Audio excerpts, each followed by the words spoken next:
Marianne Wagon and I were working together at the VNA, and we were working in a program which was providing mammograms for women who had no insurance. We discovered that a lot of these women had problems. They had high blood pressure, they had high cholesterol, they had their mammograms, but God forbid that they should have a positive mammogram without insurance. What were they going to do?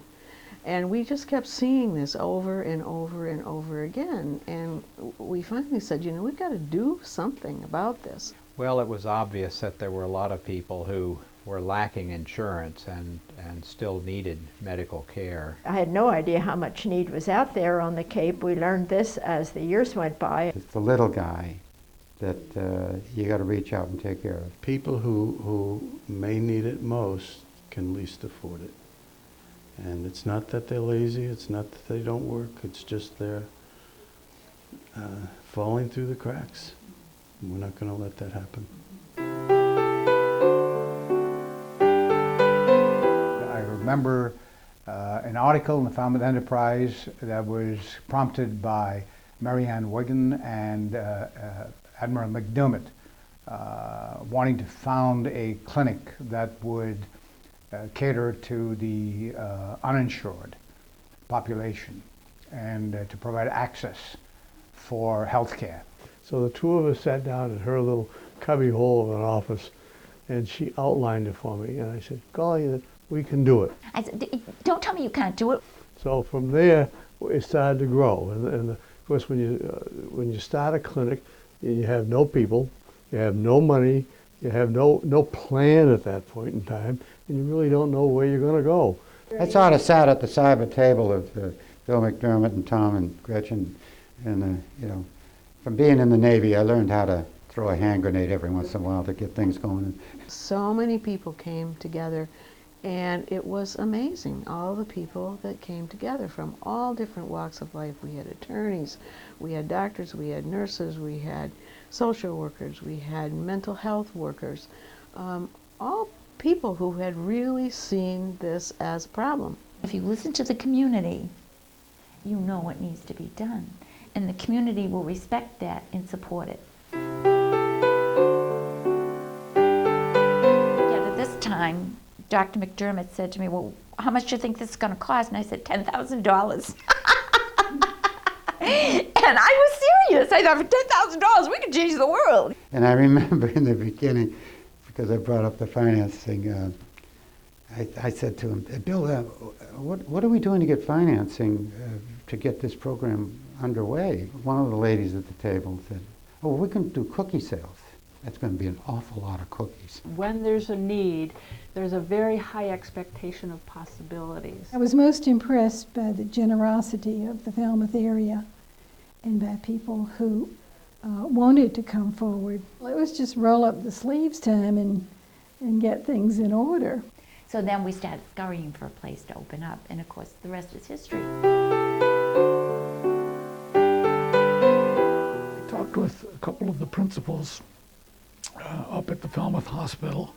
Mrs. Wing and Mrs. Rochelot offered to make the ambulatory care unit available to us for 2 hours every Tuesday night, starting at 5 o'clock. The very first night of the clinic, it was exciting, and we had no idea who would come. We actually, when we went out to the lobby, it was full. And I took Tom out and I made him look. I said, Tom, look, what are we going to do with all these people?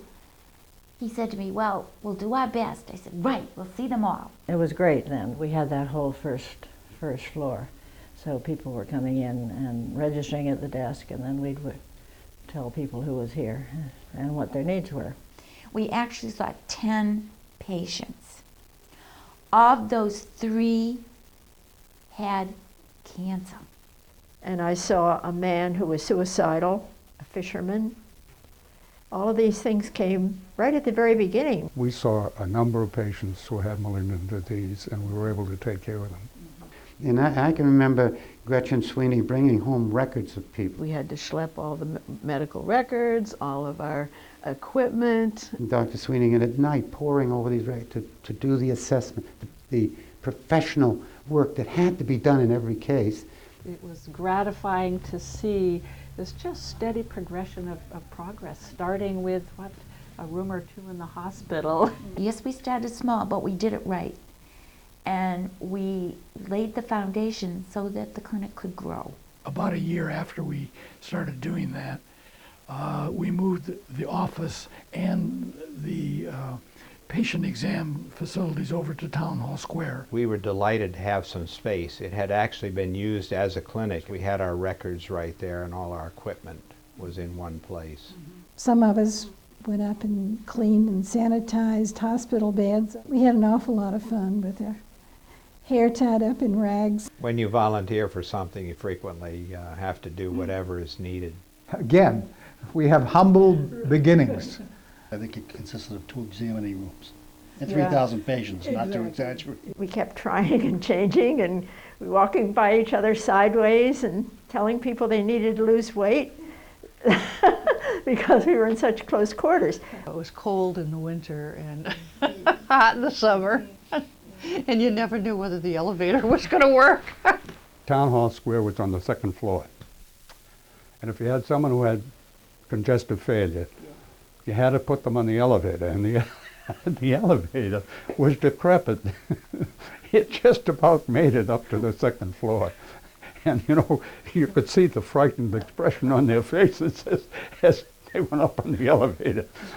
But then when you got through with them, you had to take them back down again. It was really a riot.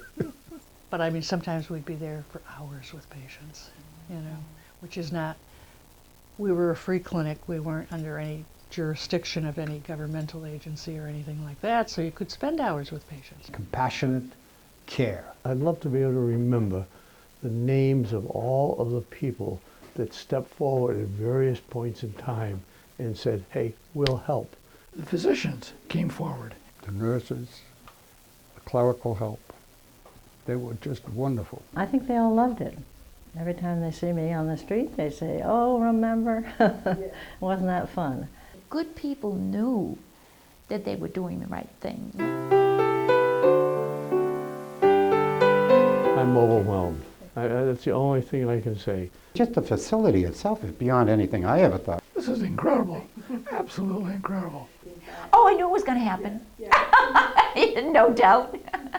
Never in our wildest dreams. It's wonderful. It's chilling. I was very impressed when I walked in the door to hear the staff, how polite and respectful they were to the clients as they came in. Well, lo and behold, it happened. I'm so glad we have a home.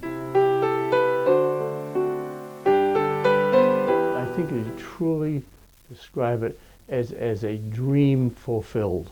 I think it's inspirational. I'm amazed. It was a small band of what I would like to call brothers and sisters that were passionate for the mission. We just started with absolutely nothing, and now look at it.